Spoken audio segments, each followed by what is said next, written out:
शर्मा जी, आपने बड़ी टिप्पणी कर दी। आपने कहा कि पीएम मोदी ने एक दिन पहले तारीफ की, उसके बाद सीएम खट्टर को हटाकर सीएम बदल दिया गया। आपने द्रौपदी का भी उदाहरण दिया, क्या कहा आपने विधानसभा में?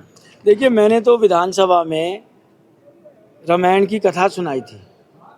सबसे पहले तो जो इन्होंने ब्राह्मणों को तंग किया, चाहे रामविलास शर्मा जी का हक खाया हो, चाहे डोली की ज़मीन की बात हो, चाहे ईपीबीजी का मुद्दा हो, चाहे गर्दन काटने की बात हो, चाहे प्रश्न लगाए हो काले बामण के ऊपर, या मुझ जैसे सच्चे राम भक्त को 54 दिन नंगे पैर चलना पड़ा।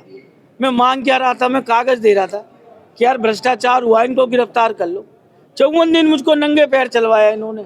आज विधानसभा में इन्होंने अध्यक्ष से समय मांगा था 16 दिसंबर को सत्र में कि हम 1 महीने में 28 करोड़ दे देंगे।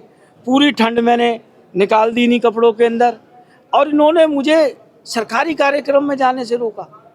और देखो, ऊपर वाले की लाठी में आवाज़ नहीं होती। सुनो भरत भावी प्रबल विनय करूँ मुनिनाथ, लाभ हानि जीवन मरण यश सब विदियात।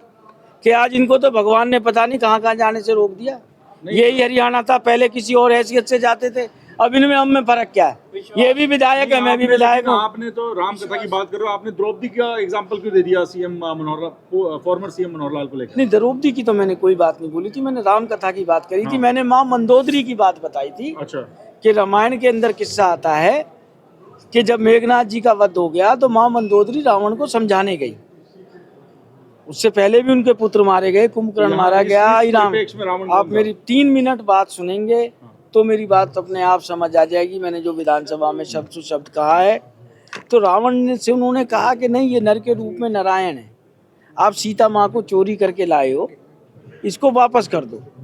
रावण कहने लगा नहीं, मैं नहीं करूँगा वापस। तो मंदोदरी माँ ने कहा कि पशु पक्षी हित अहित पहचाना, कि पशु पक्षियों को भी अपना अच्छा बुरा पता है।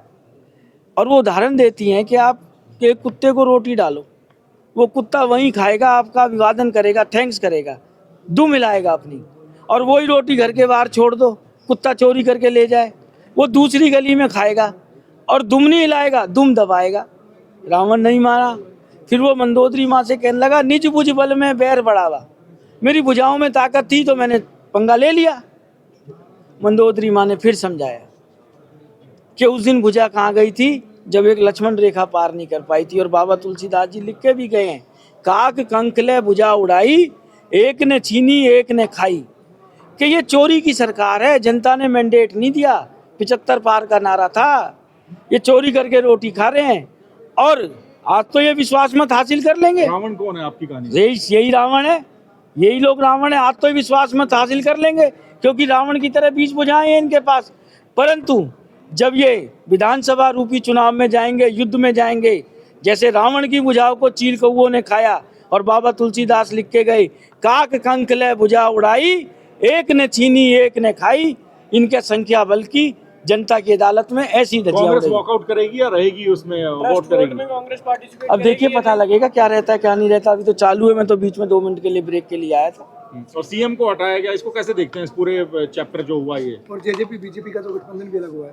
देखिए, कोई वो ठगबंधन अलग नहीं हुआ है, वो ठगबंधन आज भी है। पहले समझौता हुआ था हरियाणा की जनता को लूटने का, अब दोबारा समझौता हो रहा है जनता को बहकाने का।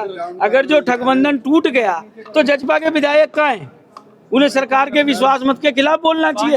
एक भी नहीं है। 5 विधायक आए हैं कहाँ जी? हाउस में एक भी नहीं है। जब मैं बोल रहा था सारी सीटें खाली थी जजपा की, वो तो बस जनगण मन सुन के और चले गए थे सारे के। 2-4 आए थे, जितने भी सारे के सारे जजपा के विधायक गायब है। और आपने पूछा कि हटाने को लेके क्या कहोगे?